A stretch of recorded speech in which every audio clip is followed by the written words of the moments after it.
Those who know the Syrian regime from the inside, and the majority of you know this regime,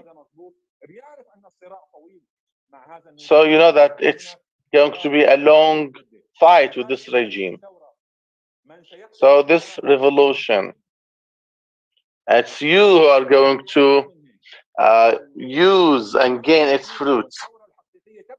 So the genuine revolution starts with political transition. Don't think it ends with 2254 and political transition, then everything is fine. No. We have more than one revolution, more than one front line in institutions, management, in all sectors. And finally,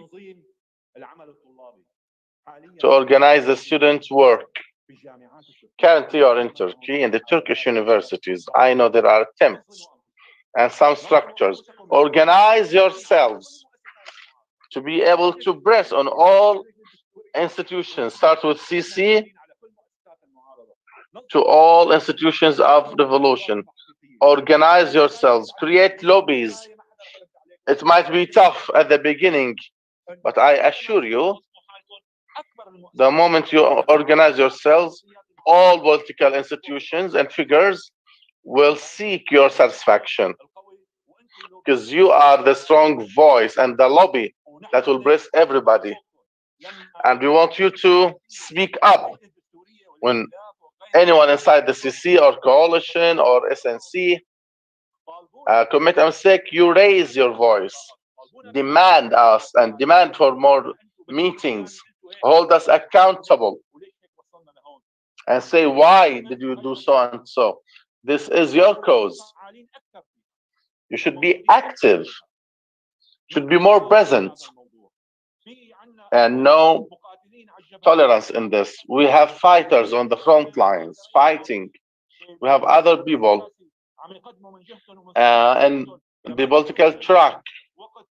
So it's your turn to give time and effort for the public issue, to work on the public issue. So I hope from the bottom of my heart, with all love, that we activate this issue to have a student current and movement that is active, strong, to establish for work for the future. As for the rounds of the Constitutional Committee, the CC, as you know, we have reached round number 5. Now there is talk on round 6. When it comes to action, the second round was not held because there was a disagreement with the regime.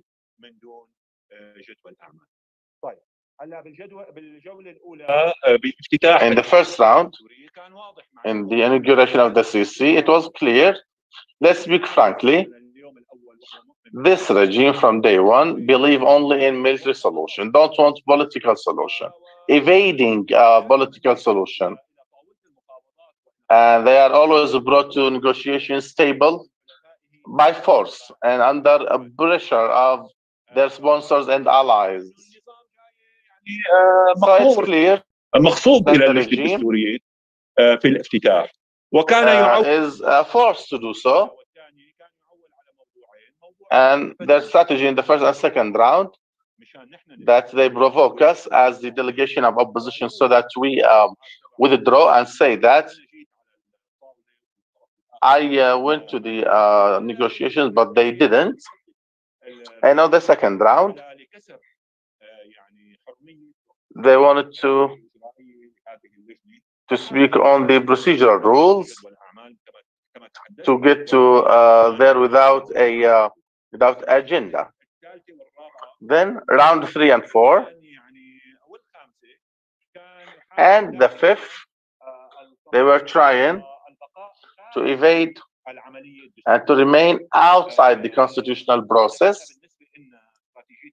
For us, our strategy was clear, and we were well prepared We were patient because we want to get to an agenda with a constitutional title. And that's what we got in round 5. The discussion was regarding the basic principles of the Constitution. In fact, in round 5, we submitted a suggestion for the UN envoy in consultation with the brothers, saying that this approach of the work of the CC will not yield results. We need a new reference and lots of controls to be constructive. So our suggestion was that we need a clear agenda for all the rounds. We don't want to have a fight for every round. As you know, we know everything about the Constitution, the provisions, so there should be a pre-selected agenda. Then regarding the mechanism of the discussion on the Constitution 3, the issue of the time frame, and to expand the days and hours of work. We were ready to start working 3 weeks, a month. Then on the 4th week, we have some rest and to work 8 hours a day. The Assad regime refused this and insisted on working on 1 week and only 4 hours a day, 2 in the morning and 2 in the afternoon. They said they can't work more than this. So they start lying over the media on Caesar Acts and lines on the gas stations. This is lying and faking, lying on the Syrian people. They just abuse this to reproduce the regime. If this regime has got a grain of nationalism, patriotism, they would remain in Geneva and work day and night to produce a constitution as an entry point to alleviate the suffering of the Syrians, be it inside Syria or in the camps or in these countries of asylum. So we are now in discussions on the 6th round, of course, throughout the international and UN envoy, and we insist on the rules that we spoke of when the Russians speak on non-intervention of external powers to impose agendas.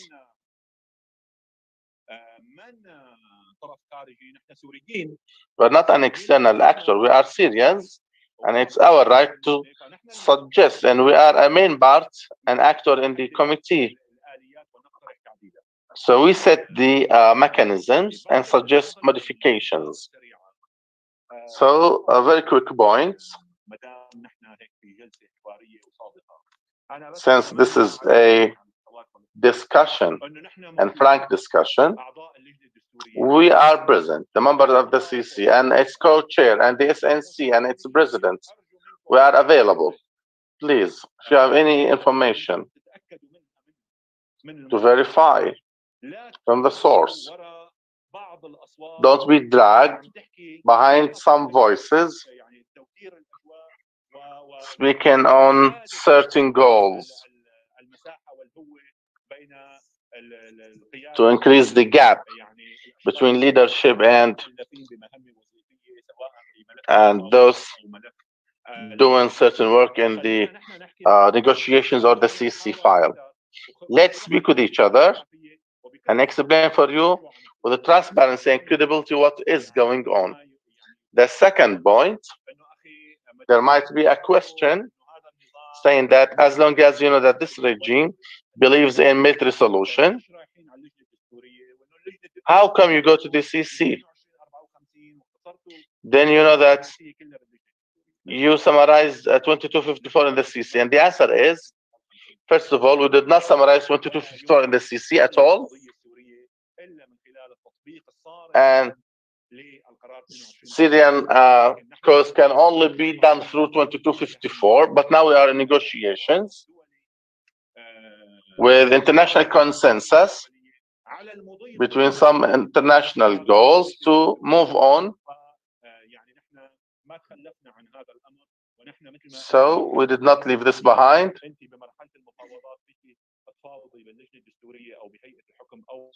So we are here discussing main issues, but when it comes to implementation, we cannot have this for referendum unless there is this safe environment. The third thing is the issue of the constitution. Syria's problem is not the constitution. Our revolution was not for just the constitution. We are not going to talk about if it was started at 15 or 18, March 2011. If there was a constitution inside Syria which allows for demonstrations, for movement, for the real elections, we wouldn't have had what we did. So there was something in place, or what is called a constitution, tailored for one person, tailored for one family, is what legitimized killing, dictatorship, criminality of the security apparatus, and they have created this recipe called government. The problem of Syria cannot be summarized in the problem of the constitution, but one of the main issues is the constitution. And the problem is in the text itself and in the implementation. In the Constitutional Committee, we are correcting the text. We need this Constitutional Commission, and there shall be guarantees for the implementation, legal, political, and constitutional. The last point, I would like to go back to the students' role. The students here.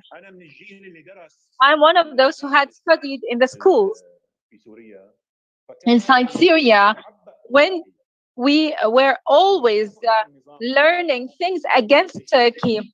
There was this lobbying against Turkey. If it wasn't for the revolution, we wouldn't have discovered that Turkey is in our strategic depth. And the relationship with Turkey, the regime had wanted to cut us from this tie with Turkey. We had so much commonality with Turkey, and the regime wanted us to cut this and to establish something with Iran, saying that Iran is the strategic supporter and steps for us. So here, your role in the university is as well is to work together on this. We are all in need for you, for a new culture. I hope that you will have good luck, and I hope to see you again. And before we go to the next Constitutional Commission round, we shall convene a meeting with you before and after. Again, we need to speak to each other clearly, directly, with all transparency. Let's not listen to those sides or people who are trying to put us aside. Thank you very much, Mr. Tariq, for this intervention.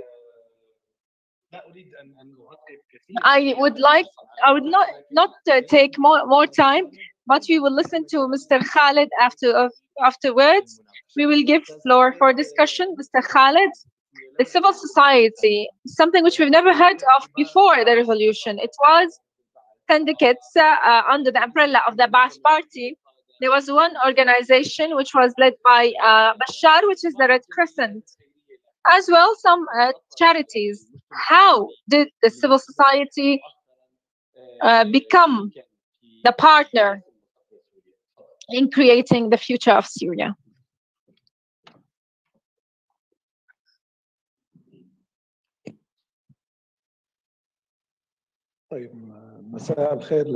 Good evening, everyone. Allow me first to thank the organizers for this invitation, for convening this important session with you, for allocating, for you as well to allocate this time for the anniversary of the revolution. You have brought us back to the spirit of the revolution. We feel today the importance of the word after 10 years of war and bloodshed. We know that our revolution started with words. At the beginning, it was the word. The same way the heavenly messages have been, the same way that Jesus Christ said at the beginning. At the beginning, it was the word. And the first message of the Prophet Muhammad was also read. The Syrian Revolution is similar. It was started by the children who had written the freedom expression on the walls in the 10th anniversary. The importance of the word is again in place. We come back to the spirit of the revolution in those celebrations we've done recently. And I would like also to greet you for Nayrouz, which is a very important ceremony for the people of Kurdistan, or the Kurds. Today, talking about the civil society, you know, the civil society did not have much space in Syria in the past. There was very few organizations which were allowed to work. Even those had restrictions because they don't want Syrians to be working in the public space. As you know, before the 1973 constitution in Syria, to establish a constitution or a party, you just need to inform the authority that you are going to establish an NGO. That was the only precondition. In the constitution of 73, a new text was introduced, a vague one, which says, for the public have the right to establish syndicates. Who are the public sector or the people who have the right to establish syndicates? It wasn't clear. So this text was there to confiscate the establishment of civil society organizations. The Syrian civil society had been created under the freedom allowed by this revolution. This freedom was allowed by the revolution. The civil society in Syria had took the burden of the government. The humanitarian aid, the services were provided by organizations which were created with the revolution. After that, the civil society had been working on very important files. The transitional justice was done by is being carried out by the civil society organizations. The detainees displaced, the HLP file. So the opening of discussion amongst Syrians about identity, the rights of children, women, and the components of their society, it's all done by the NGOs. So the Syrian civil society, for the first time, is part of the political process, is a partner on the same level of the political organizations. The regime has 50 representatives, the opposition 50, and the NGOs have 50 as well in the commission. They are not just a monitoring side, they are partners today, and this is a big achievement. Now, in regard to the issues which the civil society had been working on, the Syrian civil society have achieved so much. I know that the time does not allow for a lot, but I would like to thank you, Munder, for this meeting. I believe all what the civil society is working on is something which needs to be discussed as well in such sessions, because the civil society is interested in talking about the priorities of Syrians. We need to talk about what we need to introduce to the next constitution. This is our role. We need to introduce the new things. The transitional justice, for example, is one of the most important files we need to work on. If you know, how did the Syrian civil society had worked on the documentation of the violations, most of the reports which had been established by the inquiry mission was also aided by the civil society for years through the coordination with the Syrian for Transitional Justice. We've done conduct so many meetings with the Triple IM, and this to build cases and to introduce all the evidence, all the documentation of the violations, to start building cases. For years, from about years, we have been in an international conference about impunity, and Mrs. Catherine, the head of the Triple IM, talked about this issue in her speech. She talked about that the most important and the best documentation since World War II was in Syria. And this great effort conducted by the civil society organizations to have justice served is a big effort. And part of this is, while we are remembering the 10th anniversary, it's important to remember how to help and enrich this work, how to make this part of the negotiations process. Maybe you know that the majority of the studies, which included anything about the transitional justice, was created at the first years of the revolution. That's why they don't take into consideration the context of the transition, the political transition. Since it was created in the beginning of the revolution, it was not updated afterwards. And since it has presupposed that the revolution is going to succeed and the regime is going to fall, this was the first basis. Today, we need to have a new discussion to see where to start from inside Syria. How can we establish a transitional justice program which is up to date in regard to the context? It's important and useful to talk about these issues so that they are part of the Constitutional Commission's work and agenda. How much time do I have? No? Okay. In regard to the context, we have conducted sessions similar to this session. So for you to know the importance of documentation of the revolution since the beginning, in transitional justice, the first point is where to start with in regard to accountability. There are so many different views about the stage at which we shall start this. Some people say we need to go back to the 49 at the years of the coups inside Syria, when we had those militaries who had been defeated in the 84 because they did not want to be held accountable for their mistakes. The coups had started and the violation had started with the military in rule. Some people say we need to go back to the unity between Egypt and Syria, because at this period of time, torture had started inside Syria and exceptional courts. Some people say that this 63, when Ba'ath Party had received power in Syria, was the joint at which Syria started this dark era. This is why we need to start then, when the emergency law had been issued, the exceptional courts, the detentions, the laying off officers, the closing 17 Syrian newspaper, which had paved the way for the dictator Hafez Assad and the massacres created by him.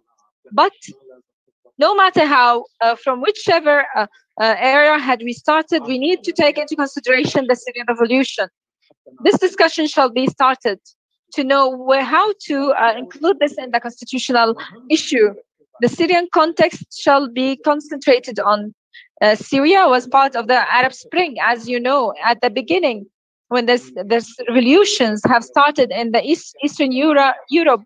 This was something similar to the Arab world, but the Arab world did not succeed in their spring, in the revolution, linking the effect. We had been affected when the Tunisian revolution started. There was this domino effect. So what the idea is, this effect was because we believed that we can succeed peacefully, the same way it happened in Tunisia. And when there is a regression, the same way in Iraq, the dictatorships have delayed their fall 10 years. So the whole area is interlinked.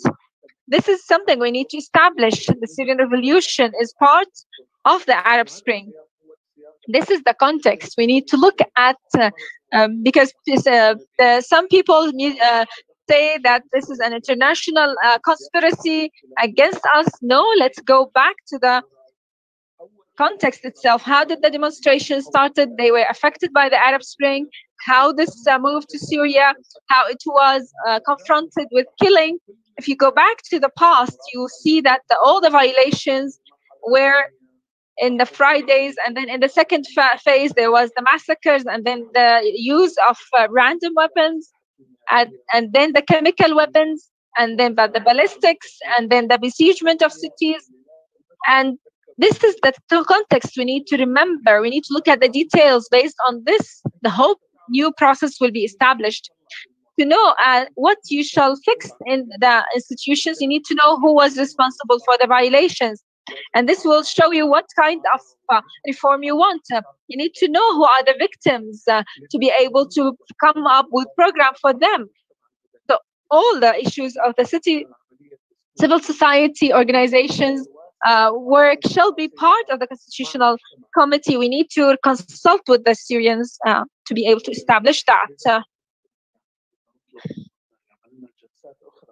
Maybe I would like to ask Munder to come up or to help us have more sessions of this, to be able to work on this and discuss this, to see step by step what are the principles of the Constitution being created, where we are, and to also listen to your suggestions. Thank you very much.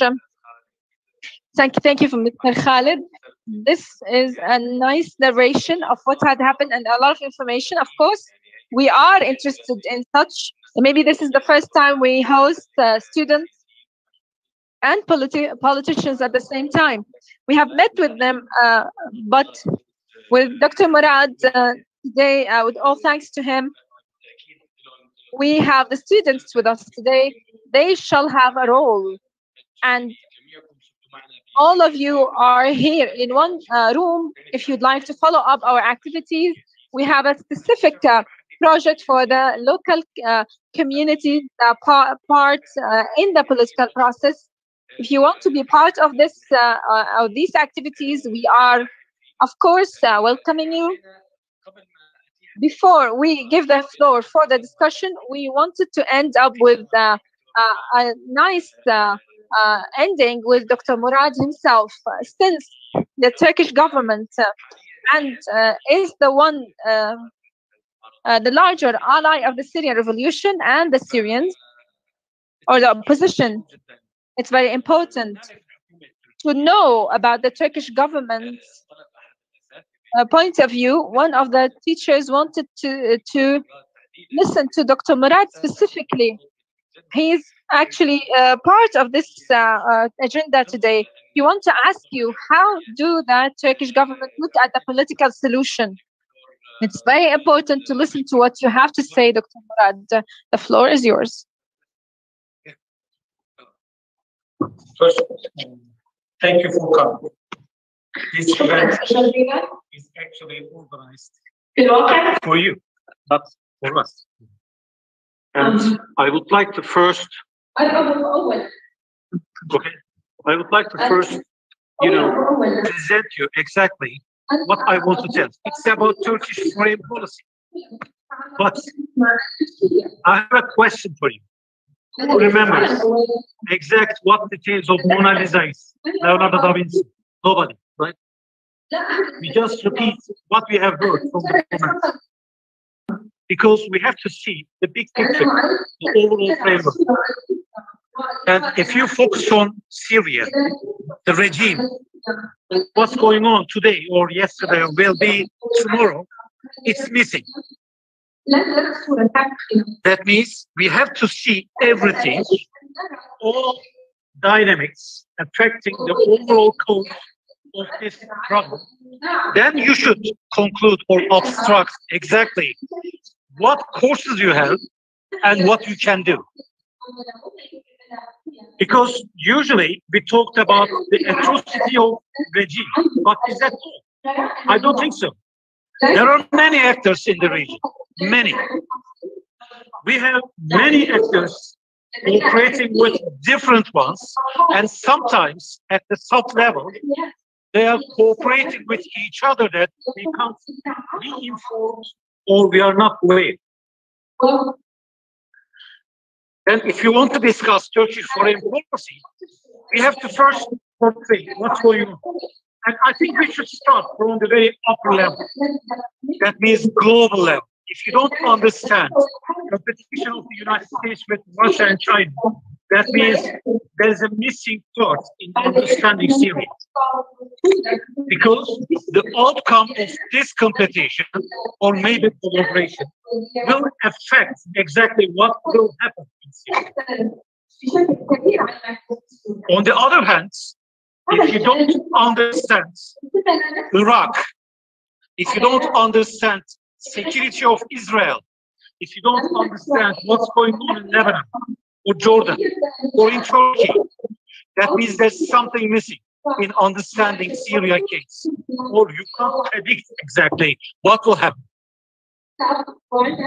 So it's a regional level understanding and explanation of what's going on. On the other hand, another one is about the other actors that seems to be irrelevant, but actually have a direct impact, like Arab League, United Arab Emirates, Saudi Arabia, Egypt, because these actors at the state level does have something to do, but I'm not sure if they are or they do or not. Another issue is about the developments, incidents on the ground, not the states. We should understand exactly what the Eastern Mediterranean question is. It is directly relevant and directly affecting the future of Syria. Because the potential of gas or oil or other wealth underneath the soil is a reason for the interventions of the third parties. That's clear. We have to understand also the relations of the states with non-state actors. Why? Let me give you a brief example. This revolution has started in 2011. That's correct. But it has a background. You can't ignore history. On the other hand, once it had started, we had a bunch of countries supporting Syrian National Army. They provided equipment, they provided training, and later then, they suddenly were diverted. It was only Turkey providing support to Syrian National Army, but the other actors started to prefer supporting the other actors, like PYD in Syria. So just imagine, please, if this support would have continued. Now, we were discussing exactly what we can impose to Russian regime, rather than what the reactions of them are in the consultation or negotiation process. It makes difference, and it made difference. International organizations, very interesting. Well, we have a humanitarian disaster, and it's first the international organizations, doesn't matter the UN or EU or other NGOs, doesn't matter. And we expect a help, assistance, but not for imminent support, but a continuous, sustainable way of living in Syria. Not to isolate immigration in a neighboring country, but to embrace all in Syria with adequate and humanitarian level of living over there. So, do we have it right now? I don't think so. I don't think so. We are discussing the type of the house to be constructed at the north that has 4 walls and 1 tent on top. And is that a humanitarian aid? I don't think so. But if the other actors refrain from, providing assistance with a sustainable way, it's the only solution. And we should also check the states, individual states. My methodology is usually to question what their goals are, initial goals and ultimate goals, what their assets are, what their certain concrete objectives are. It's different. And how they want to achieve these goals through these objectives. Methodology. You can take or pick up any country. Let's take Russia. What is the goal of Russia in Syria? If you don't satisfy it, that means you will always talk about Russia's, atrocities in Syria. The goal of Russia is not to collapse. Because once they step back from Mediterranean Sea, Caucasus, and north of Black Sea, that means they will be in a process to collapse at the north of Black Sea. So they must be in Syria and rent bases, military bases for 49 years. And you can easily see, not predict, but see what methodology they have on the ground. Let's go to the United States. Is it about only ISIS? Is it about only, building a structure in Syria? I don't think so. Yes, Iran is one part, but the essential issue is the security of Israel. It's also about designing a Middle East that is in favor of the US interests, and it's normal. Because once you just leave the road, somebody will capture it. Let's go to Turkey as a comparison. We should also discuss this to understand the foreign policy. The goal of Turkey is first security. Security. Because we know that the organizations at the east of Euphrates River is a danger for the integrity of the overall countries in the Middle East. Once you challenge a portion of border in the Middle East, that means we will expect more. There was a sentiment about Tunisia. In the Arab country, maybe just because of the unity of language, if something happens in a remote area of the Arabs, it diffuses to the other countries. That's a reality. The second issue that I must delineate here is humanitarian issues. Turkey does not expect to gain more in terms of territory or any in terms of territory, but think that this country is struggling for economic crisis for many years and trying to sustain it. And we are trying to pledge something more. That means this problem must be terminated for the prosperity of Turkey and also Syrians. I imagine the business opportunities in future if a really democratic Syria is to live in the region. Another one that Turkey is really pursuing as a strategy is the unity and integrity of Syria. It's all, no division at all in Syria. That's the basic pillar of Turkish foreign policy for Syria.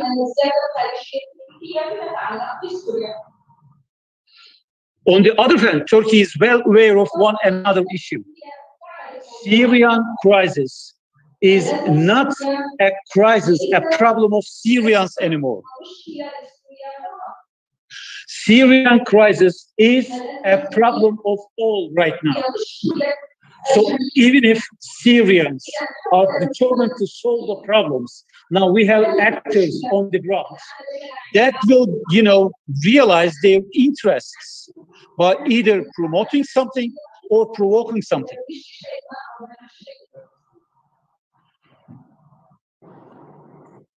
We focused on the attacks by the regime, and yes, everybody's right. Nobody can accept any attack towards an hospital. But what about the other attacks in Ain el Arab? What about the attacks to Rasalai? What about the attacks in Idlib or in Afrin or in Azaz or in Jarablus? Is there any excuse to defend the justification of these attacks? And many of them are not realized by the regime. And who provides support to this organization? That's the issue.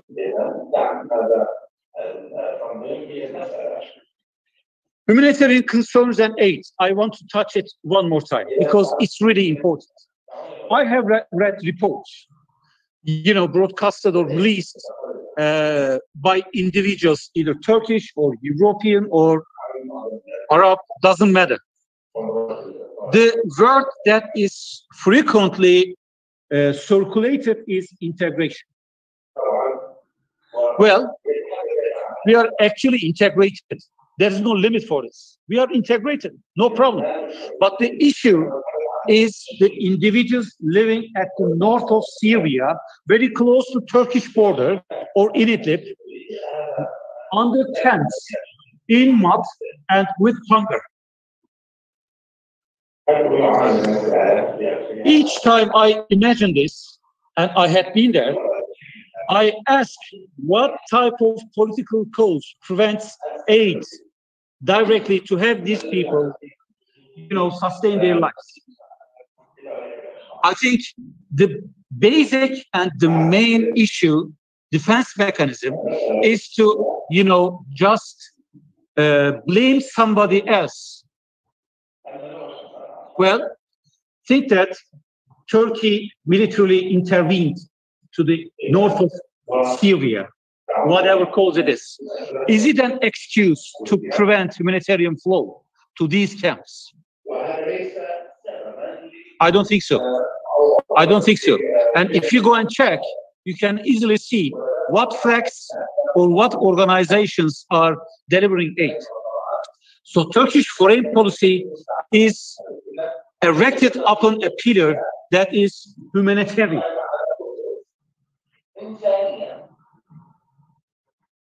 And another issue that Turkey is concerned is actually eradication of generations, Syrian generations. Now we have young pupils speaking Turkish, not Arabic, not well Arabic. And I think it's not the way. They should learn their mother tongue, they should learn their language and speak it. But the reason is not pressure. The reason is not education, but the current status quo.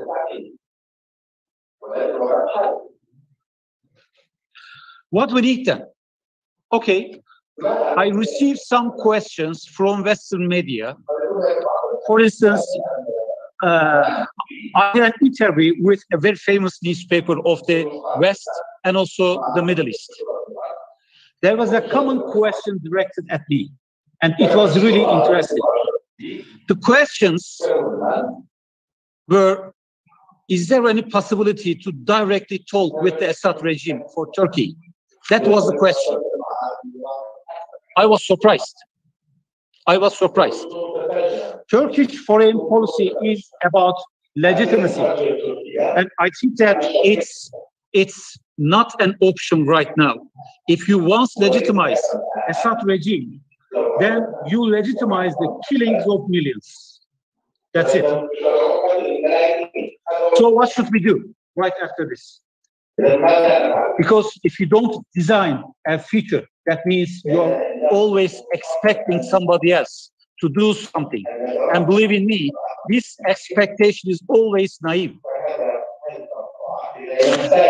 First, I have heard a slogan from ladies of the Syrians on 8th of March in Gaziantep. They said, revolution still continues. And that's the slogan. If you once erase the memories and stop, that means you accept the status quo imposed on you. Second issue, the revolution must be designed in a smart way in future. Arms are one option, though. Revolution must continue by new methods. Smart revolution, let us say. What are they? The first one is that you have an advantage. National coalition and transitional governments are the legitimate representatives of Syrians. It is recognized as legitimate right in the international arena.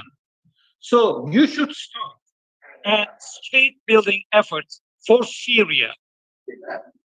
You don't have to be there, but you should start a comprehensive state-building effort. And you should assume responsibility and authority of what a state ought to do. If somebody wants to do something, it must be Syrian legitimate representative who must address. Second thing, in accordance with these efforts, state-building efforts, there must be institutionalization in security sector, in financial sector, in agricultural sector, in economy, in trade. If institutionalization is realized, I think everything will be more smooth, transparent, and we will not talk about internal challenges. I believe that Syrians are capable of that. Let me give you another case and I will close it. I have two different post-graduation classes. One of them is for Turkish, another one is for Syrians in English. I really see Syrian students at post-graduation level very determined, very smart, and able to think, discuss, obtain facts, and defend what they believe. And that's the issue. So thank you so much. شكرا شكرا جزيلا لك دكتور مراد. Thank you very much, Dr. Murat, for this amazing briefing you have just submitted. Of course, as ever, of course, you focus on very interesting points,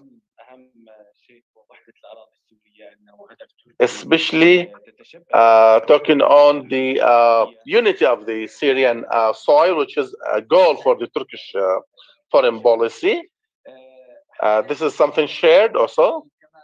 Currently, I give the space, as you know. Mr. Tarek spoke, Mr. Khalid as well, and Dr. Murat. If there are any questions or comments, please say your name and say who are you addressing your question to. Let's start with Mr. Bahjat.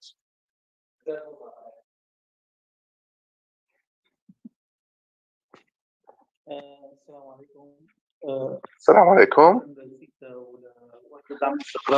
Thank you for SITA and for the Stability Support Unit. I'd like to thank Dr. Murat for the nice words.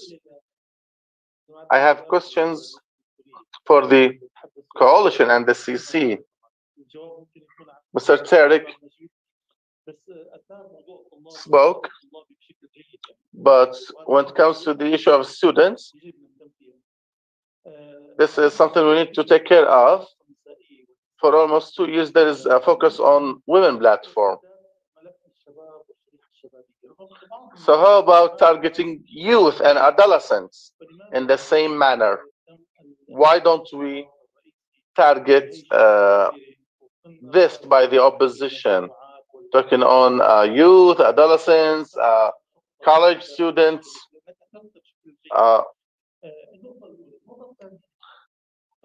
So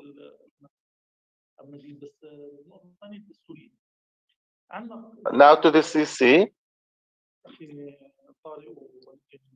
Mr. Tarek and Mr. Khalid spoke on the civil society. So sometimes we hear on marginalization for the civil society to take decisions on certain meetings. And the civil society is divided into two, the small group and the extended group. And we also hear that in the extended group is marginalized. So we are 50 members. Our voices must be heard. How come the 50 are there if they are marginalized? So we're talking on their participation. And this is also very important. Thank you.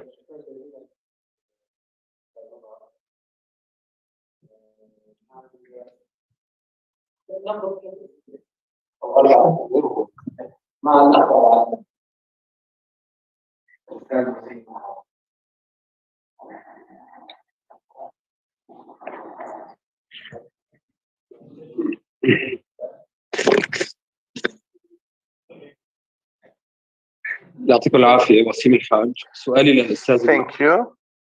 My question for Mr. Murad. The humanitarian crisis in the north of Syria is going on for years. And now there's possibility or threat to stop the cross-border operations for the north of Syria. The question is, the Turkish preparations to face the humanitarian crisis in case the cross-border has been stopped, despite that the assistance will stop, the aid will stop, and the humanitarian crisis is there, despite the presence of this support. What is the expected estimate by the Turkish state to face this humanitarian crisis in case the cross-border operations resolution has just stopped by the Security Council? Thank you.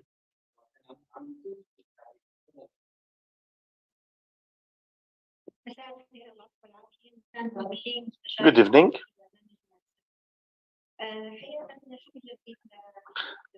In fact, I'd like to thank the Stabilization Support Unit, and I hope that we have such amazing meetings to keep talking and discussing important topics. First of all, I would like to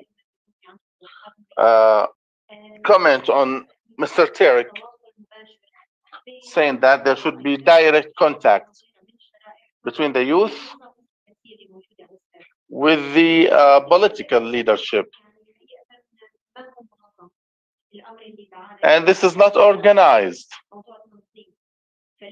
So it's about organizing this. Why don't we have a media platform to serve as a channel through which you do all the updates for the Syrians?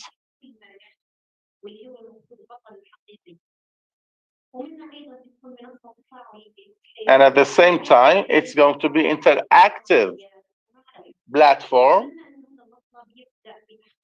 And we hope that we start doing something actual,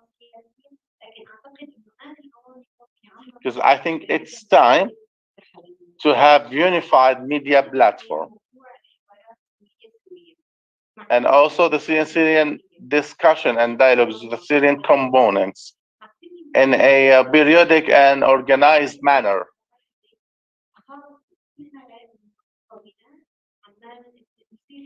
So we're going to have input from such meetings. Eventually, we are all Syrians. We have our own challenges and problems. But after years, we're going to have certain solution. And it is us who can do this. How can build up on such discussions to have actual and realistic vision for the Arabs, Kurds, and other categories. We do need such discussions. And also,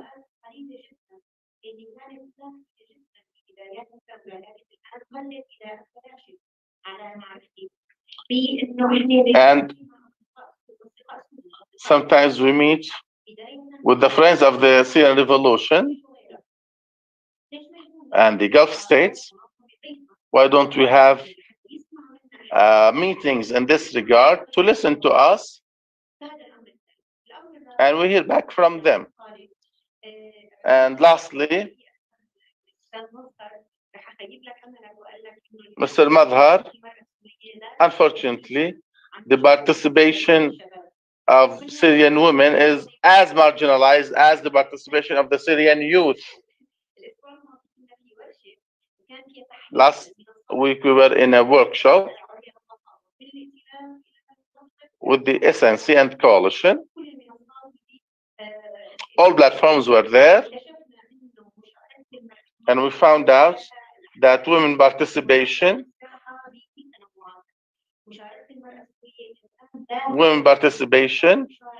is very low, and it's not up to the standards. In some platforms, there are no women at all.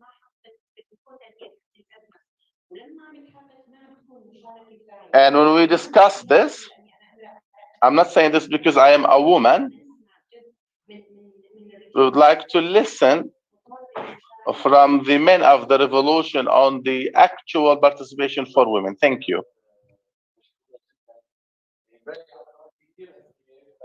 Thank you so much. Let's take a couple of questions, then we return to the answers. My question for Mr. Tarek.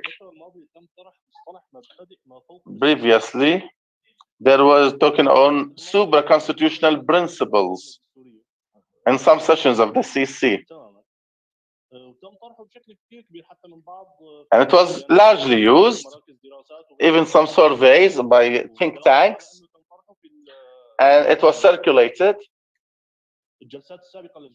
that it was used in the CC sessions. Has this term been used? Who did it, and what was the goal of using this term? The principles of the supra-constitutional principles. This is my question. Thank you.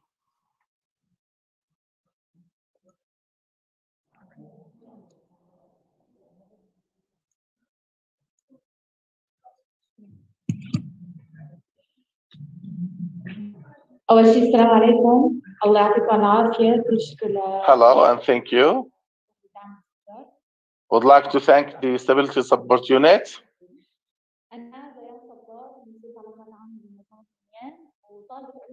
I'm from Bunyan. I study at Scientific Relations from Mardin University. Me as a student.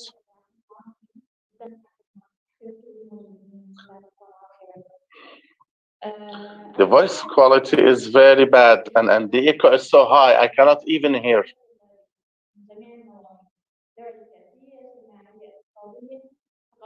So as a student, I studied different branches of political sciences.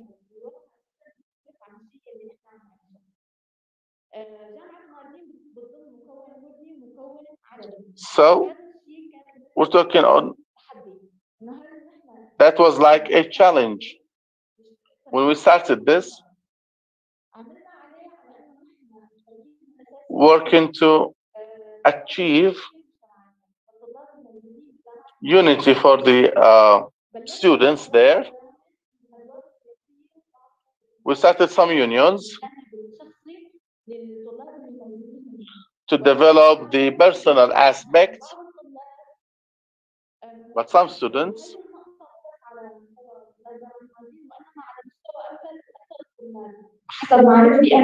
could not carry on.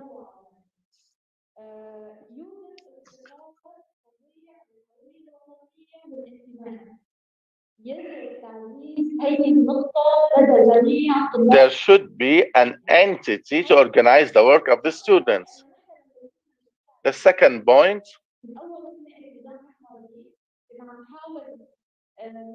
we are trying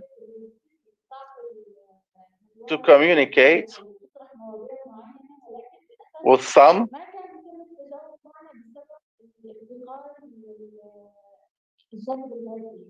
اللي هو انا مثلا اقول لك انه انا شلون بدي اعطي نفس حسيه اذا ما في مقابله ونحن ما في ولا ما في دعم مادي لحتى نقدر نحصل هي الشخصيه تجي تعطي هي المجهودات المهمه اللي تساهم بتعزيز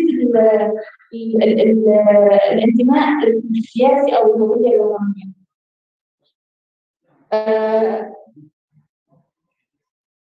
الاقتراح هو انه حضرتكم and the suggestion is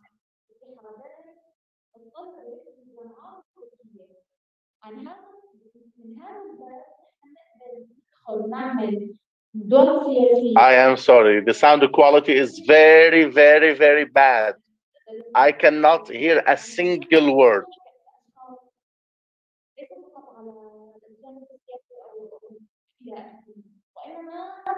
وايضا تعزيز الهويه الوطنيه والانتماء الوطني، لان اكثر تطلع هلا بتقول لك انه ايش السوريان، بتسال ايش السوريان بالنسبه لك بيقول لك انه مين سوريان. Also to enhance the aspect that has to do with the national identity. The majority of students, unfortunately, who were born in 2010 or 1990s, they know nothing on the linkage or this national identity. They don't feel the affiliation. Thank you.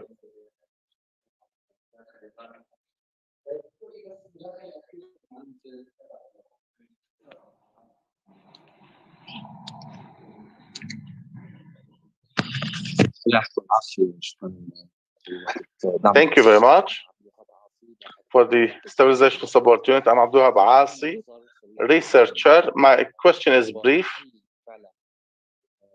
Is it really the opposition at the coalition or SNC, even members of the CC, are convinced that the CC is the only entry point for the solution? And are they convinced that the solution in Syria will be through the CC, or the opposition can find alternative mechanisms, or the allies of the regime speaking on different tracks? Is the opposition able to seek alternatives? Thank you.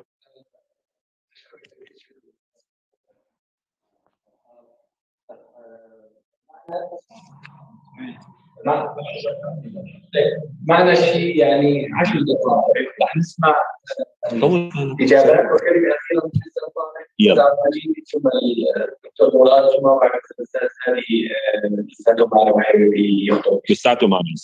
تفضل. طيب شكرا جزيلا على الاسئله. رح بلش من عند. Thank you. I will start with Bayan. Let me tell you, me and the co-chair Hadi Bahra, we demanded for more sessions. The time you wish. At universities, we are ready to come to visit you. It's our duty to go there, to talk to you. And this is part of our work. And this is part of the popular engagement. What we do now is part of the popular participation in drafting constitution. So we are ready. And let me also answer quickly. I agree with you 100% what is requested by opposition entities to work on enhancing the national identity for all segments of people in Turkey, in Europe, and elsewhere. I agree with you. When I speak, we are all here talking on the same cause. I don't wait at the coalition or SNC. Me as a person, that I belong to this revolution. I have responsibilities and duties, but I agree with you. We should work on this, especially the political entities. As for Mr. Madhar, I know a question regarding civil society, but I will answer in general. There is no marginalization. Every person in this CC is a member of the CC. They have the right to know everything and to be aware of everything, but administratively, it was a small group and extended group, the 350s, and a small group with 45, a group of 15 each, to facilitate the work. And hopefully, when we start phrasing the constitution, then the decision is the extended group. They are the ones who are going to vote and take a decision. So my reference today in the CC, the first reference for me is the 50, the members of the opposition inside the CC. So there's no marginalization, and there shouldn't be marginalization. Sometimes there is difficulty or miscoordination between some colleagues. As for civil society, you know, there are two co-chairs, one from opposition and one from the regime. Throughout Middleton, they talk, but from our end, for the opposition, I think, be it Mr. Hadi al-Bahra or other members, they are working so hard to communicate from colleagues from civil society, because even civil society is divided. So we are talking to ones close to the revolution. As for Nisan, she spoke on participation of women. You remember there was discussion. You are right, yes. This is shameful. Some institutions and some platforms inside the opposition, there not even one seat for women was not reserved.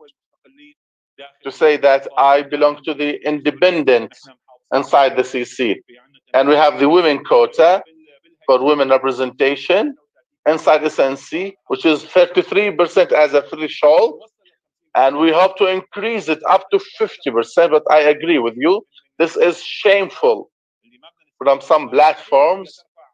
This is shameful for them to speak on revolution and to change in Syria, and they don't have proper representation for women. I agree with you. The discussion is essential, but colleagues, when you talk on the north and northeast, they suffer a national issue. We are the sons of Homs, and the central area, we suffer something else, which is sectarian. So this is Syria. This is Syria. It's diversified. It's not one color. Under the umbrella and of nationality and preserving the unity of this soil, we should speak with each other. And we in the CC, any Syrian citizen from any component should see their rights in the constitution preserved and safeguarded. So again, I say, under the umbrella of patriotism, everything is allowed, as long as we believe that Syria is the homeland for all Syrians, to preserve the unity of this country.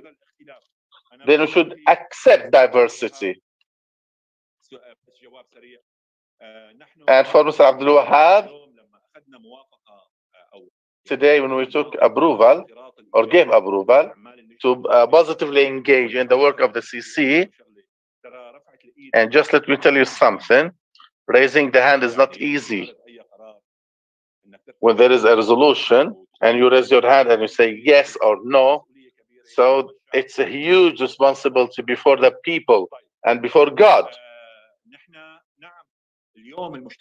Yes, today the international community and زملائنا في الدورة الأولى من الهيئة العليا للمفاوضات the first round, we respect the HNC suspended their work for months because of the violations. So some members on Facebook say, and over social media, saying that Had al-Bahra would announce that they would withdraw from CC. The international community would say, oh, please, what do you want? Do you want TGB? It's not like this. It's not like this at all. Today, in 2254, is the CC, and something else. You should always prove you are the weak, you are the oppressed. The international community would leave you before bombardment and battles. No one saved you, only some brothers, like the Turks, who participated and sacrificed with blood on the Syrian soil. So if you carry on and say, I am ready, and where the regime is there, so if you ask me, the CC is the only entry point in the political process, and it's the only alive thing in 2254. Maybe the international community will say yes, we will now make a decision and will interfere and to oust Bashar al-Assad militarily speaking. After 1 or 2 months, or the FSA or the National Army might say they are ready, fully ready to open and wage a war with the regime and to throw the Constitutional Commission, then no problem with that.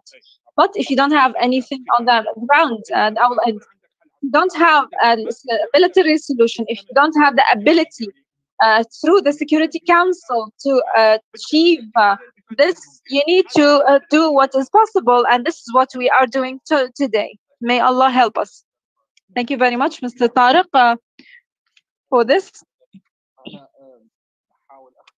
I'll try to end now and answer some of the requests or demands. To be honest, this is the first meeting the opposition have with us where there is no, where I don't feel that there's some kind of alienation where people who is not, because for the first time people are from the field of politics. Everyone would say, I'm the doctor, I'm the professor. I haven't felt that I have colleagues. I have graduated from political science in Damascus 2009 and 2012.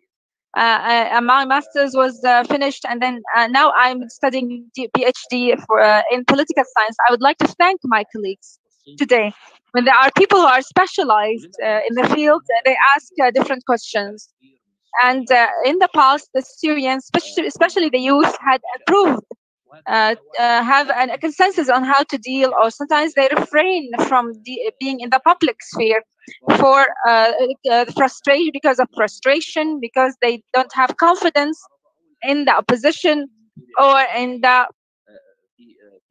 also the institutions and the services provided by the opposition. We need first, before asking for a larger role of the youth in the opposition institution, we need to tackle our own issues. We need to try to finish the problems of confidence and frustration, which are personal issues. And I am one of the samples.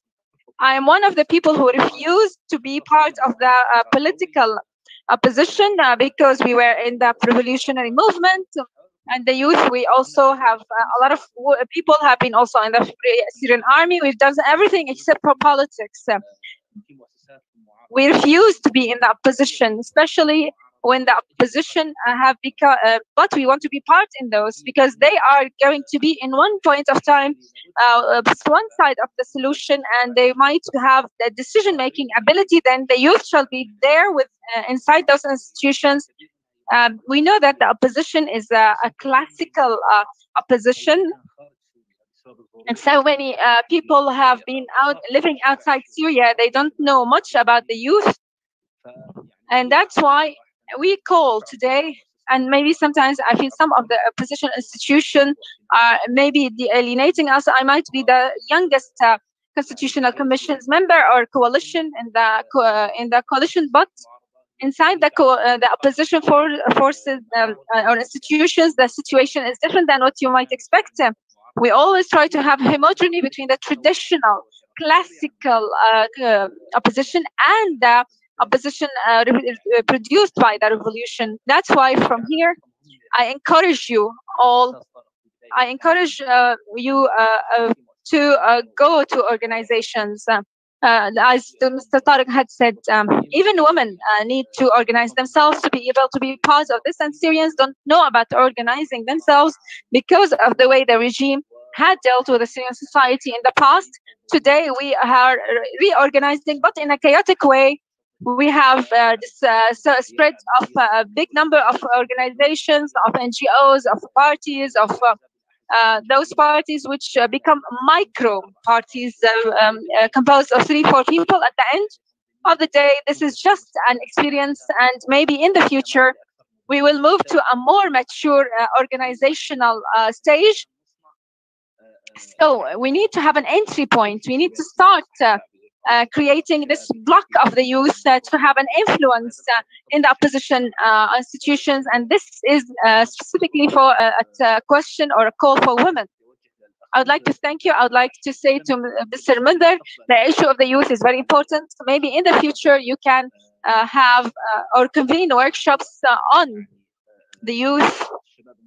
Not just the youth, the women, in the opposition institutions and their role. I would like to thank you for today. Thank you very much. Actually, before I end, there is a problem. The meetings are sometimes to establish organizations. In the past, it was because of humanitarian issues, so it was done by the society. But when you talk about politics, actually, there's so many people are not interested in this. They would say, what is going to come out of this? As if we are going to solve the issue of Syria tomorrow by doing that. It's not just up to us to solve the issue. So many people say so, but at the end of the day, after ousting the regime, how are you going to create a new Syria? Let's suppose that the regime had fallen tomorrow. We want a unified Syria, democratic, with a presidential governing, with a constitution. So all those issues need to be prepared. They are very important. We need to show the international community as well what is our target. Well, are they going to be our allies, our friends in the future, according to our goals or not? So the political discussion is very important, even if it was for the long run. Dr. Murat, the floor is yours. First, sorry, because I heard 3 voices in the meantime. So I understood some parts of the questions, the overall. I hear one Arabic from this part, one echo, and English.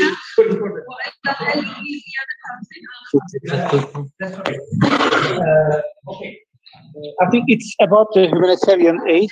It has been a point of great dispute in the UN, as you know, because the United Nations Security Council even could not decide what checkpoints or border crossings will be used to deliver aid. For instance, last summer, it was a point of discussion in the Security Council, right? And 2 countries vetoed exactly which crossing points will be used to deliver.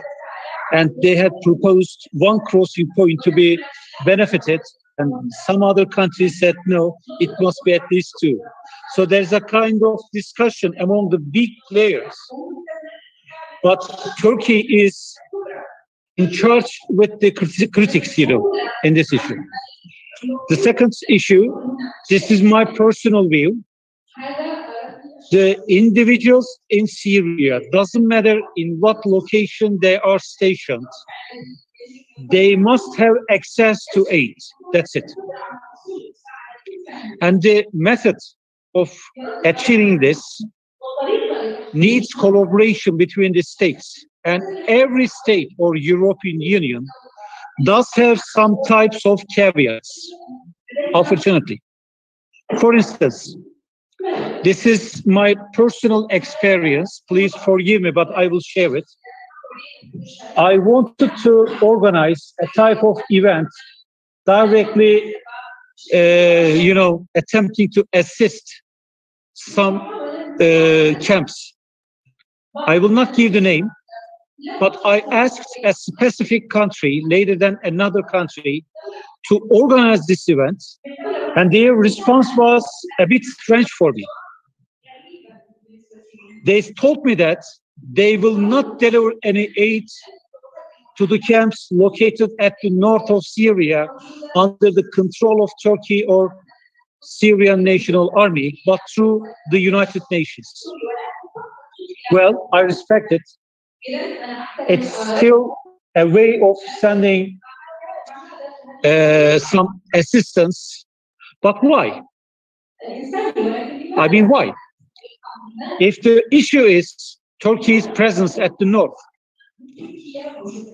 you may have a kind of contradiction, a dispute, or a problem. But if you prefer indirect methods in providing it, there's a problem. So I think it's a kind of issue like this, but I'm not updated exactly what's going on for the last month in the region. So I have to confess that I should update myself, okay? Thank you. شكرا جزيلا لك. I'd like to thank you, Dr. Murad, for those indications. Now the last word will be to Mr. Hadi Al-Bahra. After that, I will end. The floor is yours, Mr. Hadi. I would like to thank all the people present for this discussion and those very important questions. And I hope that this is the beginning of other meetings, especially with the youth, with the universities. We are always ready to have a periodic meeting with the universities, a number of universities at the same time, or with one university if there was enough number of Syrian students. We stress that the political track shall continue. We are, as I said, we don't just adhere to the political process, but the political process shall also be coordinated with economic track, so that they all be the leverages for the political